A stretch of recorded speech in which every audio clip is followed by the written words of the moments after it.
I'm glad we planned to do this channel before I looked up how many episodes of Doctor Who there are. It's in the 800s, isn't it? And we've definitely got the right episode queued up, because there are two versions of this first episode of the series. There's the pilot version, which was never broadcast like at the time. I think the first time it saw the light of day was in the 90s, and we will get to that at some stage to look at the differences, but for now we're going to go with broadcast version of the first episode. They did the pilot and there were a number of issues with it, and I think in terms of like the characterization of what the Doctor was like as well, I think he was a bit more harsh in the pilot than he is in this version. Well, no, it's a good principle. I mean, if only they'd run the Chibnall era stuff by people before broadcasting it. If only. I mean, so this first story, this is broadcast 23rd of November 1963. So I mean, we're knocking on 59 years ago. It may be 20 years, over 20 years since I've seen this first episode. Did this come out before you were born? All right, mate. For me, it's common knowledge, but are you aware that this episode aired the day after John F. Kennedy was assassinated? No, I didn't know that. So actually this story, because of it was such a big news item, it kind of didn't do that well, and that actually ended up being repeated, I think, a week later before the episode 2. Have you got any preconceptions about what this first episode is going to be like? I know it's William Hartnell. I know there are 3 companions. Other than that, literally, what are you eating? Just a little chocolate biscuit thing. I'm looking forward to it. I'm excited. So am I, man. Okay, well, here we go. Oh my goodness. The music. I mean, this is laying the groundwork for all the Doctor Who intros to come, isn't it? And it holds up, like it's just as good. It's kind of like the visual equivalent of audio feedback, but it's kind of by pointing a camera down its own monitor. Oh, wow, okay. And they call it Howl Around. And that opening shot there of the policeman, I don't know if you remember that in the 50th anniversary, that was actually the same opening kind of shot that they used on the Day of the Doctor. Huh. So this is the first time humanity saw the TARDIS? Yeah. Now, do you recognise the name Coal Hill School? No. It's where Clara worked. Oh, no way. So is it meant to be the same school? Yeah, very much so. Yeah, very deliberate. Has a proud heritage of providing Doctor Who companions. His son is in Harry Potter. What? Plays Dean Thomas, Alfred Enoch. No. Yeah. Susan? What is she doing? Oh, I'm sorry, Miss Rice, I didn't hear you coming in. That's how all the kids danced in those days. You remember, right? Absolutely. Where do you live, Susan? I'm giving Miss Wright a lift. I've room for one more. No, thank you, Mr. Chesterton. That wouldn't be allowed nowadays, would it? Absolutely. It's a safeguarding nightmare, quite frankly. They're leaving her these alone. are our 3 companions. Wow, okay, so 2 teachers and a pupil. Yeah. School trip.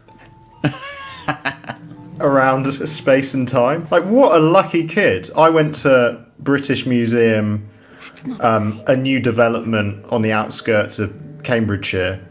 She gets to go to, well, she could go to flipping ancient Egypt or... So not only has one of the teachers offered to give a teenage girl a ride home in his car with another teacher, they've now But her homework. stalked her to her home Really, isn't it? to see what's actually going on. Well, I don't know how you explain the fact that a teenage girl does not know how many shillings there are in a pound. Really? To be honest, I don't know that, couldn't and tell I'm you. 23. It's almost got to the point where I deliberately want to trip her up. These guys need to be fired, honestly. It's impossible unless it is D&D. There's a tribunal coming, definitely. Like, do they have nothing better to do in their evenings? Like, any homework No to marking. mark or anything? Susan! Susan! Susan! Susan! Susan! Susan! Susan! Mr. Chesterton and Miss Wright. It is quite scary, isn't it? Because it's kind of shot in a very film noir kind of style. Oh, there he is. The first time appearance. we meet the Doctor. What are you doing here? We're looking Please for a tell girl. me that's the We? sonic screwdriver. What do you want? No, it's one not, of our I'm afraid. pupils, Aw. To us now, we see them in the TARDIS, and it's bigger on the inside. Yeah. But the concept It is must be. What is he talking about now? is a phenomenal concept. Well, I made up the name TARDIS from the initials, time and relative No dimension way, and did she space. come up with the name? Well, there you go. Here's a Understanding continuity is issue for inside Doctor Who from fans. So either she came up with the name TARDIS and somehow that made its way back to Gallifrey, or she's a liar. Thought what it's like. Do you want to listen to the fourth dimension? So is she from a different planet? Is that going to be Every word revealed? of it's true. Well, she's his Look at what you've done granddaughter. coming here. So she is genuinely his granddaughter, like biologically. Look, if they Well, don't I mean, understand, they can't. It's never really dealt with in the series properly, but yeah, I mean, at this stage, she's just introduced as his granddaughter, so... Your arrogance is nearly as great as your ignorance. Will you open the door? Open the door! You're trapped. I don't touch it, it's live! Ian, Ooh. what on earth do you think you're doing? Like, he is a bit of a Class A scumbag, isn't he? Like, did he know it would electrocute him? Oh, that's the sound. And it's barely changed. I think it is the same sound, basically. And you know it's made by running a key down a piano string. They're all a bit discombobulated after a journey. That's an interesting... So, nowadays, the TARDIS is quite a smooth ride, generally, isn't it? Like... Yeah. I think that this is the only time until Peter Capaldi's era that you ever see anyone discombobulated by travelling in the TARDIS like that. And the TARDIS is it's on a bit of a slant there, isn't it? It's mean- a bit of a jaunty angle. That is an iconic shot from Doctor Who history. The Yeah. image of the TARDIS there in sort of this different landscape. You know, it just sets up this kind of mystery very well of these characters. You know, that Susan, this girl who's very enigmatic Yeah. student, and then going to the junkyard and finding this old man there, and then they stumble into the TARDIS, and you know, who are these people who kind of say they're cut off from their own planet, and you know, a box that's bigger on the inside than the outside. It's just, I mean, try and put myself in the shoes of a sort of 8-year-old child in 1963. I mean, I can't, but it would have been, you can see why it would have been kind of, when you've only got sort of 3 channels of the telly to watch. Yeah. It's gold. Yeah, absolutely. Here's a question for you. Out of the 3 companions, who is Graham, who is Yaz, and who is Ryan? I'm not playing your game, Thomas. You know, even during the episode, you made a few comments about the Doctor. I mean, what do you make of him so far? He's quite a prickly guy, but got a kind of boyish charm. I mean, it's interesting you said in the pilot he's even harsher. It's like, flipping heck.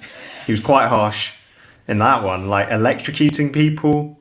Like, what is he doing? Yeah, I completely forgot about that. What's cool is how much of a clean slate it was at this point. Like, they could literally do what they wanted. You know, any line you write, pretty much, some fan is going to jump on it and say, nope, that contradicts season 2, episode 3, where the Doctor said.